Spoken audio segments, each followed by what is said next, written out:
Salutations à tout le monde, chers frères et sœurs. Me voici, Jedidia Sentinelle, de retour après des temps d'absence. Je viens vous parler de ce qui fait la une des journaux. Il y a maintenant des moyens qui sont mis en place pour modifier génétiquement l'ADN des humains, pour ceux qui en voudront. Mais beaucoup plus tard, comme le Seigneur l'a déjà annoncé, cela sera obligatoire, car cela, bien sûr, sans vous le cacher, inaugure la marque de la bête. Le Seigneur nous a plusieurs fois avertis, et c'est bien qu'il le fasse d'ailleurs. Notre Dieu nous a plusieurs fois avertis en songe, nous a parlé et a donné des messages sur ces temps que nous vivons, cet apocalypse que nous vivons. Oui, nous sommes déjà rentrés dans les temps de la fin et son retour est bien proche. Moi, en tout cas, sans vous le cacher, mes frères et sœurs, le Seigneur m'a plusieurs fois donné des visions et tout cela, je l'ai toujours vu. Je ne l'ai jamais caché au public, je l'ai toujours révélé, toujours témoigné. Et le Seigneur m'a même donné des choses précises concernant ça. Il m'a fait montrer le calendrier, telle chose, les explications, tout est bien détaillé. Mais pour aujourd'hui, je fais d'abord place à cette vidéo, après nous en discuterons beaucoup plus tard. Coup de projecteur aujourd'hui sur ces tycoons de la tech qui financent des startups avec un objectif, entre autres, modifier génétiquement les embryons humains. Entre promesses médicales et dérives eugénistes, une nouvelle frontière s'ouvre, celle où l'argent et l'algorithme décident de l'ADN de nos enfants. Dans Tech24, on va faire la lumière sur cette question pour tenter de reprendre, si on le peut encore, notre vie en main. Bonjour Guillaume Gralet, merci d'être là. Bonjour Damien. La course au bébé sur mesure, c'est ainsi que vous baptisez cette chronique. Cette course a commencé. Ce projet a vu le jour dans la Silicon Valley et il vous impressionne et il vous inquiète à la fois. J'ai envie de dire, il nous impressionne et il nous inquiète à la fois. Je m'inclus avec vous. Oui, exactement. Tout le monde est concerné parce que c'est à la fois fascinant. Ça peut avoir certaines bonnes raisons, des raisons thérapeutiques, mais peut-être qu'on touche peut-être un peu trop vite et c'est ça un peu l'objet de la chronique. Il faut en parler. Il faut que l'on soit tous autour de la table pour décider de quoi va être le futur. Effectivement, c'est une start-up américaine qui s'appelle Préventive, qui veut modifier des embryons humains, vous savez, grâce à CRISPR, ce sont les ciseaux moléculaires, pour empêcher la transmission de maladies génétiques graves, en présentant cela comme une nouvelle forme de médecine préventive. Alors la société, elle est financée par plusieurs figures de la tech, on en voit certaines à l'écran, notamment Olivier Mullerin, c'est un ingénieur australien et le mari de Sam Altman. Sam Altman lui-même, le co-créateur d'OpenAI, la maison mère de ChatGPT, mais aussi d'autres personnalités comme Brian Armstrong, qui dirige une entreprise de crypto Coinbase. La société, elle a été cofondée par Lucas Harrington, vous savez, c'est le collaborateur de Jennifer Doudna qui a eu le prix Nobel, co-récipiendaire de prix Nobel pour avoir inventé les fameux ciseaux moléculaires CRISPR.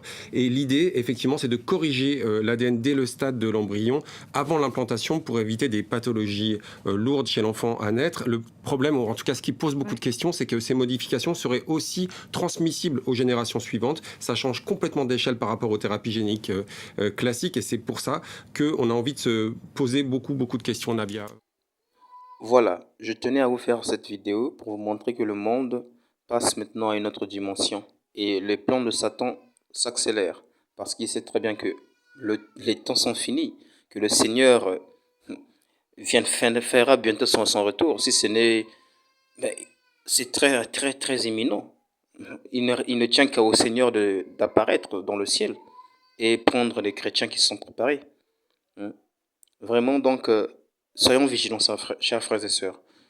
Regardons l'actualité avec concentration et toujours dans la prière, et toujours, on ne se laissons pas distraire, on ne se laissons pas tromper en tout cas par ces mensonges que nous voyons dans les journaux, car derrière tout cela, c'est un plan bien ficelé de l'ennemi. C'est vraiment, tout est en place vraiment. Et le Seigneur apparaîtra parce qu'il ne laissera pas ses enfants se perdre. Celle-ci notamment, dans toute cette accélération, où est-ce que s'arrête la médecine? Où est-ce que commence l'eugénisme high-tech? Oui, d'autant que c'est pas la seule société, hein, c'est ça un petit peu qui m'a troublé lorsque j'ai fait les recherches. On voit beaucoup d'autres entreprises, notamment Orchid. Orchid, ça a été co-créé par Anne Wojcicki, la fondatrice de 2-3,5, ou encore Brian Armstrong, le même dont on a parlé, qui propose déjà aux parents d'analyser le génome de leurs embryons pour sélectionner ceux qui présentent le moins de risques et de maladies. Mais ces entreprises, et c'est là le souci, Nabia, elle revendique aussi la capacité d'estimer des traits comme les performances intellectuelles futures. Genomic Prediction aussi à suivre, hein, qui veut s'appuyer sur des algorithmes statistiques pour prédire certains traits. Et là où ça peut faire peur, c'est lorsqu'on va devoir choisir et peut-être vouloir augmenter l'intelligence. Là, on ne sait pas trop où s'arrête la frontière. Donc en fait, on fait des bébés sur mesure. Et ce qui est troublant, c'est qu'on voit se multiplier, justement, Guillaume, les projets aux frontières de l'éthique. Oui, il y a d'autres sociétés encore. Hein. Désolé, il y a beaucoup de noms, mais ça foisonne en ce moment. Manhattan Genomics ou encore Bootstrap Bio qui veulent là aussi sélectionner des enfants dotés d'un cœur plus robuste, un taux de cholestérol plus bas ou encore des quotients intellectuels plus élevés. Alors, certaines sociétés vont profiter d'une réglementation plus souple dans certains pays, comme c'est le cas dans le Honduras. Mais moi, celle qui m'attire le plus de l'attention et puis qui pose peut-être le plus de questions. Elle s'appelle Heliospec Genomics et elle a fait un peu scandale l'année dernière parce qu'elle proposait de vendre des embryons par QI exponentiel, c'est-à-dire un gros QI à $50,000 pièce. Donc c'est-à-dire qu'on va non seulement peut-être on promet beaucoup de choses, mais aussi on va peut-être faire le tri entre les humains, ceux qui auront les moyens d'avoir accès à ces progrès et pas les autres. Et lorsque vous écoutez Michael Christensen, le PDG d'Heliospec Genomics, qui dans une vidéo filmée à son insu a expliqué tout le monde peut avoir les enfants qu'il veut, avoir des enfants qui ne souffrent pas de maladie, tout le monde à condition bien sûr d'en avoir les moyens. Et cette entreprise, elle s'est appuyée sur les données de la UK Biobanks. C'est une base de données médicales qui regroupe les informations génétiques d'un demi-million de participants aux Britanniques. Avant d'avoir totalement le tournis, j'ai envie de dire que tous les chercheurs ne sont pas d'accord. Hein. Un tout petit focus sur une chercheuse kenyane qui s'appelle Violette Nahanyu et qui, elle, explique qu'il faut le consentement de tout le monde et surtout faire la lumière, bref, ne pas aller trop vite. Et je trouve que ces réflexions sont intéressantes et doivent être encouragées. Et elles ne sont pas minoritaires ? Elles sont un peu minoritaires, en tout cas au niveau de l'argent. Et donc, c'est pour ça qu'il faut avoir ce genre de discussion aujourd'hui. Et que pense le reste du monde, alors, Guillaume, de l'utilisation de ces ciseaux génétiques que vous évoquez ? Ce qui est intéressant, c'est qu'il y a différentes régulations dans le monde. La régulation française, elle est plutôt stricte, mais il y en a d'autres qui sont plus laxistes, j'ai envie de dire. Vous savez, la Chine, elle avait créé la controverse avec l'annonce en 2018 de jumelles génétiquement modifiées par CRISPR. Voilà où nous en sommes. Après cette interview, je vais vous montrer le témoignage, ou plutôt l'un des messages du Seigneur adressé à ses enfants, ceux qui ont des oreilles pour écouter, ceux qui se tiennent toujours prêts, ceux qui sont des vierges sages, et même les autres aussi qui sont des rétrogrades pour revenir dans son chemin. Pour l'heure, en tous les cas. Oui. C'est souvent cette quête de la jeunesse éternelle, de la perfection qui est recherchée, de l'immortalité à la cryogénisation. C'est ce que vous résumez. Comment est-ce que ces milliardaires veulent vaincre la mort ? Ils sont nombreux d'ailleurs à tenter de défier la mort. Oui, c'est ça. C'est-à-dire que c'est un jeu avec la vie, avec la sélection, on l'a vu, l'encouragement, et puis aussi ne jamais vouloir mourir. Donc c'est pour ça que j'ai voulu... Et ni vieillir d'ailleurs pour certains. Ni vieillir, voilà. C'est le cas par exemple de Jeff Bezos, hein, le créateur d'Amazon qu'on connaît bien, qui a investi dans Alto Labs. C'est une biotech en fait qui veut reprogrammer ni plus ni moins que le rajeunissement de nos cellules. Il y a d'autres startups, notamment au MIT, où on veut permettre de vitrifier chimiquement notre cerveau jusqu'à la mort. Mais la plus intéressante, la plus bluffante, et j'ai envie de dire, elle donne vraiment le tournis parce que c'est une vidéo qu'elle a partagée. C'est une entreprise qui s'appelle Bainbridge. Elle veut, à l'avenir, même si c'est jugé complètement irréalisable aujourd'hui par des scientifiques, notamment qui sont exprimés dans la revue PubMed Central, réaliser un système de transplantation de tête entièrement robotisé. On veut découper la tête d'un patient, d'un donneur, pour greffer la première sur le corps du second.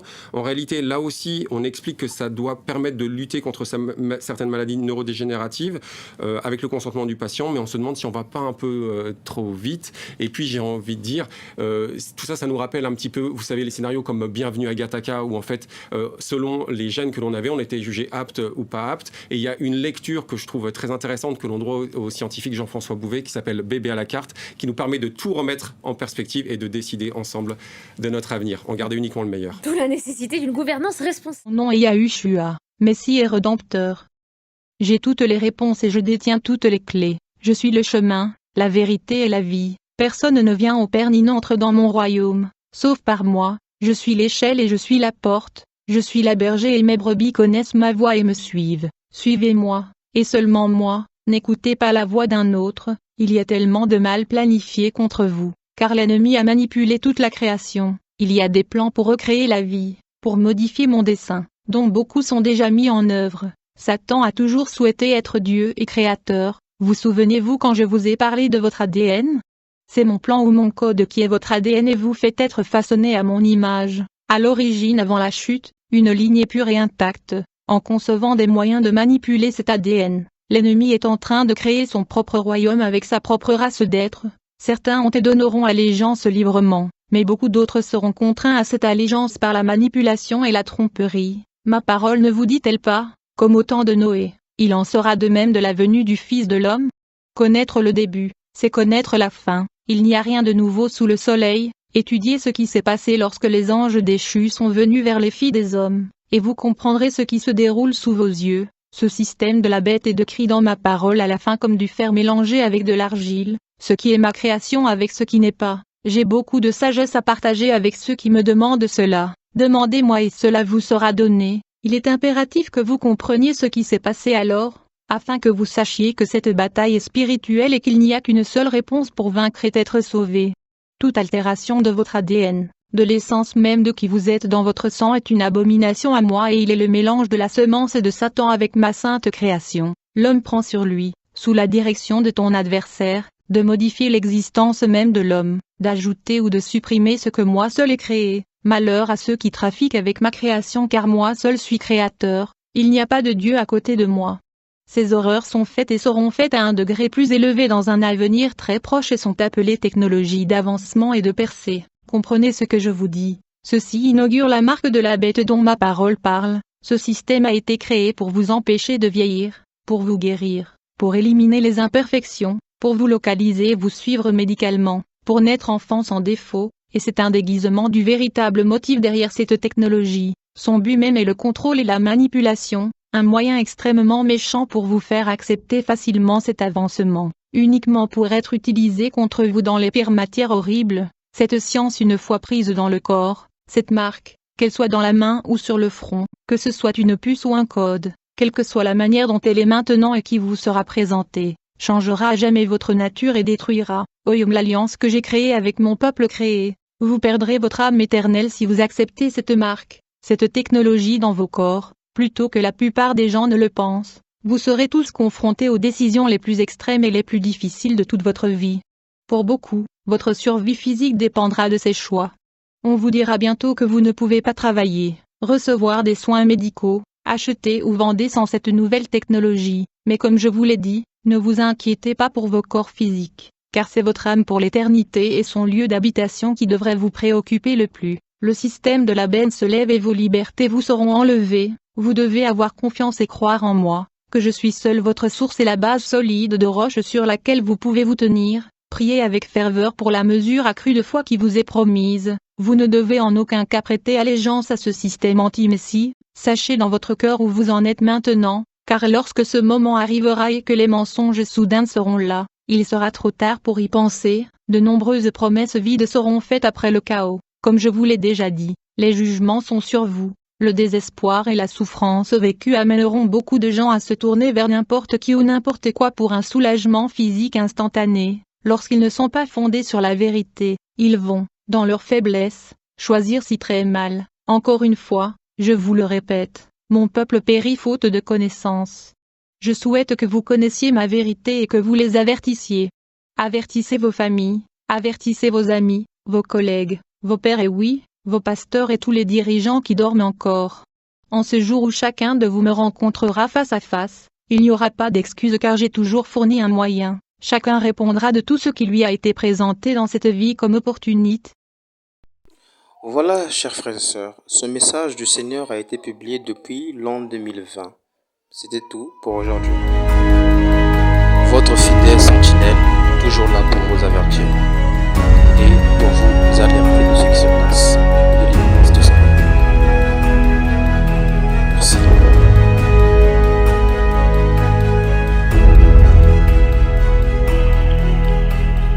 Tu lui as donné le pouvoir sur tous les êtres humains, afin qu'il accorde la vie éternelle à tous ceux que tu lui as confiés. Et la vie éternelle consiste à te connaître toi, le seul Dieu véritable, et à connaître Jésus-Christ, celui que tu as envoyé. J'ai manifesté ta gloire sur terre. J'ai achevé l'œuvre que tu m'as donnée à faire. Père, Maintenant, accorde-moi ta gloire en ta présence.